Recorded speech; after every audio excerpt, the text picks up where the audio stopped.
People के पेड़ पर सुनील ने जब अपनी पत्नी की लाश को लटका हुआ पाया तो वह एकदम घबरा गए और चिल्लाने लगे और रोने लगे।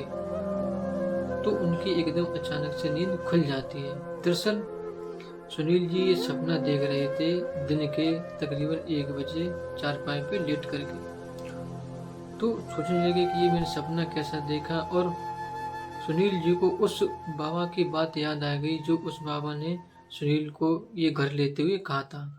दरअसल पूरी कहानी क्या है, तो चलिए आपको ये कहानी पूरी बताते हैं। दोस्तों, आज की कहानी बहुत ही भयानक और खतरनाक है, तो प्लीज़ इस कहानी को ज़रा ध्यान से सुने और समझें, और ये बिल्कुल सत्य घटना है। तो दोस्तों नमस्कार, हमें उम्मीद है कि आप सब लोग अच्छे से होंगे और घर पे आपके माता पिता भी अच्छे से होंगे। मैं प्रभु से दुआ करूंगा कि आप जीवन में जो भी पाना चाहते हैं, जीवन में आपके जो भी लक्ष्य हैं, प्रभु आपके उन लक्ष्यों को जल्द से जल्द पूरा करें।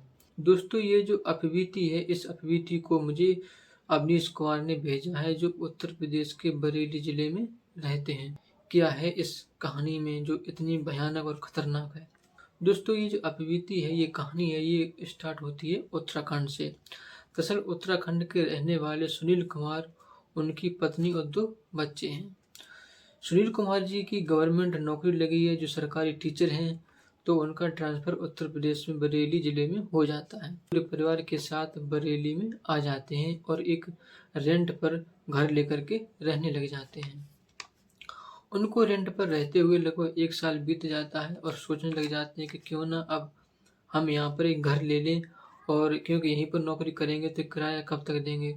तो वहीं पर उन्होंने उसी शहर में एक अच्छा सा मकान खरीद लिया। लेकिन उस मकान की पूरी सच्चाई उन्होंने देखे बगैर ही उसे खरीद लिया था। जब मकान खरीद लिया तो गृह प्रवेश के दिन सभी मोहल्ले के लोगों को उन्होंने बुलाया और हवन भी करवाया और कथा भी करवाई सत्यनारायण भगवान की। तो सब कुछ संपन्न हो गया, कथा हो गई, सब कुछ हो गया। तो वहीं पर एक बाबा भी आया हुआ था उनकी कथा में। तो उस बाबा ने कहा कि बेटा, तुमने ये घर तो ले लिया, तो इस घर में बड़े हिसाब से रहना और चौकन्ने रहना, क्योंकि आंगन में जो दिख रहा है ये पीपल का वृक्ष, इस वृक्ष के ऊपर कोई राक्षस रहता है, जिसे ब्रह्म राक्षस बोलते हैं। मैं तुम्हें सचेत कर रहा हूँ और तुम्हें धमका नहीं रहा हूँ, ना ही तुम्हें डरा रहा हूँ। बस तुम्हें आगाह कर रहा हूँ कि बड़े हिसाब से बच के रहना यहाँ पर, क्योंकि बाकी ये आप खुद समझ जाएंगे आगे। और इतना कहकर वह बाबा वहाँ से फिर चला जाता है।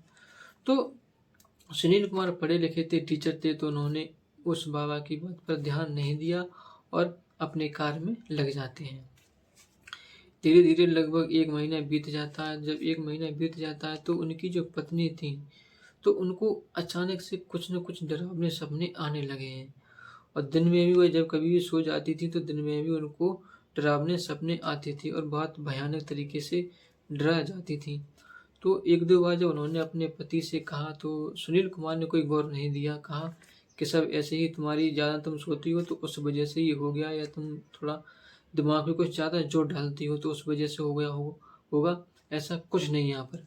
तो सुनील ने मतलब ध्यान नहीं दिया। धीरे धीरे और समय बीत गया तो उनकी पत्नी और डराने लगी, और इतने भयंकर तरीके से डरा रही थी कि बोल रही थी कि ये जो पेड़ है, इस पेड़ पर ऐसा लगता है कि कोई चिल्ला रहा है और बोल रहा है, किसी को नहीं छोड़ूंगा, मैं सबको मार दूंगा, बहुत भयानक तरीके से। और ऐसा लग रहा है कि ये पेड़ बहुत तेजी से हिल रहा है।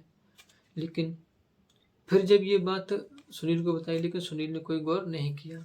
तो एक दिन की बात है, सुनील जब स्कूल से पढ़ा करके घर पे आए तो खाना खा करके लेट जाते हैं, तो अचानक से वहीं पर उनको नींद आ जाती है।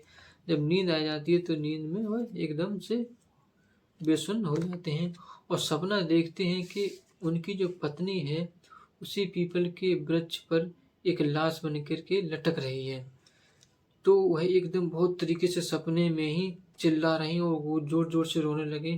तो एकदम से जग जाते हैं। जब जग जाते हैं तो दौड़ कर जाते हैं और अपनी पत्नी को देखते हैं कि उनकी पत्नी क्या कर रही है।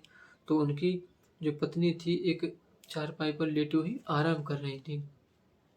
तो ये सारी बात जब उन्होंने अपनी पत्नी को बताई तो पत्नी ने कहा कि मैं तो तुमसे पहले ही कहती थी कि इस घर में कुछ न कुछ है, कोई ब्यादा है, लेकिन तुमने मेरी बात नहीं मानी। आज आपने खुद देख लिया, सपने में भी देख लिया।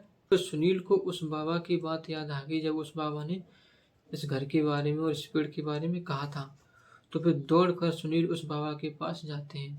तो ये सारी घटना जब बाबा को ये सुनील ने बताई, तो बाबा ने कहा कि मैंने तो तुम्हें पहले ही आगाह किया था, बड़े सचेत से रहना, लेकिन तुमने नहीं मानी और फिर भी तुमने घर को खरीद लिया। उस घर के बारे में बताया और कहा कि चलो मैं पहले इस घर के बारे में आपको बताते हैं। दरअसल आज से 40 साल पहले यहाँ पर एक ब्राह्मण परिवार रहता था।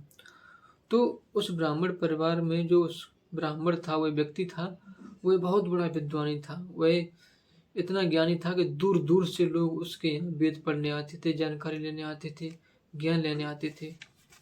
लेकिन उसकी जो पत्नी थी, उसके चाल-चलन ठीक नहीं थे।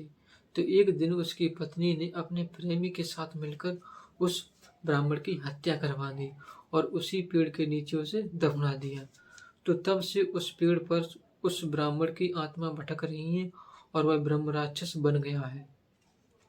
जब ये सारी बातें सुनी तो सुनील एकदम घबरा जाता, सोचने लगता कि महाराज अब होगा क्या? आखिर इसका कोई तो उपाय होगा, इसका कोई तो तोड़ होगा। हम इतना महंगा मैंने घर लिया है, ऐसे घर को छोड़ भी नहीं सकते हैं और यहाँ पर तो कोई खरीदता भी नहीं है। और मैं जब पहले आ रहा था तो मैंने लोगों से सुना है कि इस घर में 2-3 मौतें भी हो चुकी हैं। बाबा ने कहा कि ये उसी ब्रह्म राक्षस ने उन लोगों की हत्या की है। तब उस बाबा ने कहा कि देखो, वैसे अगर आप तांत्रिकों के चक्कर में पड़ोगे तो कोई तुम्हें नहीं बचा पाएगा और कोई समाधान नहीं करा पाएगा, क्योंकि यहाँ पर बहुत से तांत्रिक आए, बहुत से अच्छे बाबा आए, किसी ने कुछ नहीं कर पाया और वो ब्रह्म राक्षस आज भी यहाँ पर है। यहाँ मैं तुम्हें एक जगह बताता हूँ, यदि आप वहाँ जाओगे तो आपको समाधान जरूर मिलेगा। तो उस बाबा ने कहा कि आप ऐसा करो, आप किसी बाबा के चक्कर मत पड़ो, किसी तांत्रिक के चक्कर मत पड़ो। आप जो नारायण साकर हरि जी का नाम आपने सुना होगा। तो सुनील कुमार बोले, नहीं मैंने नहीं सुना महाराज जी। तो उन्होंने कहा कि नारायण साकर हरि जी का सत्य का साथ होता है।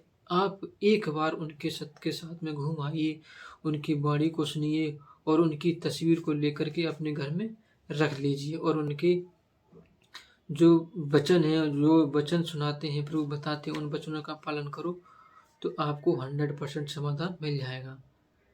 तो फिर सुनील ने ऐसा ही किया। तो उस समय सत्य का साथ बदायूं में चल रहा था। तो फिर सुनील जी सत्य के साथ में बदायूं आते हैं। जब आज आते हैं तो जब उन्होंने प्रभु की वाणी को सुना, प्रभु के वचन सुने और लोग वहाँ पर आ रहे थे जो बीती अपनी अपनी बता रहे थे, तो सुनील को भी लगा कि हाँ, अब मेरी भी जो विपदा है, जो मुझे कष्ट हो रहे हैं, जो मेरे घर में व्याधा है, वो जरूर दूर हो जाएगी। और प्रभु के वचनों को सुनकर और प्रभु की एक बड़ी सी तस्वीर को लेकर के सुनील अपने घर आ जाते हैं। और सुनील अपनी पत्नी से कहते हैं, आज से हमें इन्हीं प्रभु की सेवा करनी है, इन्हीं प्रभु की बात को मानना है, वचनों का पालन करना है, इन्हीं की पूजा करनी है, इन्हीं के भजन करने हैं और किसी का कोई गुणगान नहीं करेगा। तो फिर ऐसा ही करने लगे दोनों लोग और सत्य के साथ में भी जाने लगे। तो फिर तब से उस घर में ना तो उस ब्रह्म राक्षस की कोई परछाई आई और ना ही उसने किसी को कष्ट दिया, किसी को कोई चोट पहुंचाई।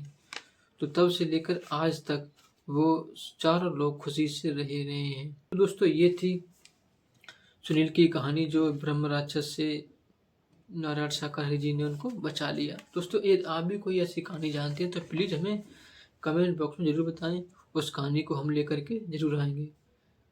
तो चलिए दोस्तों, धन्यवाद।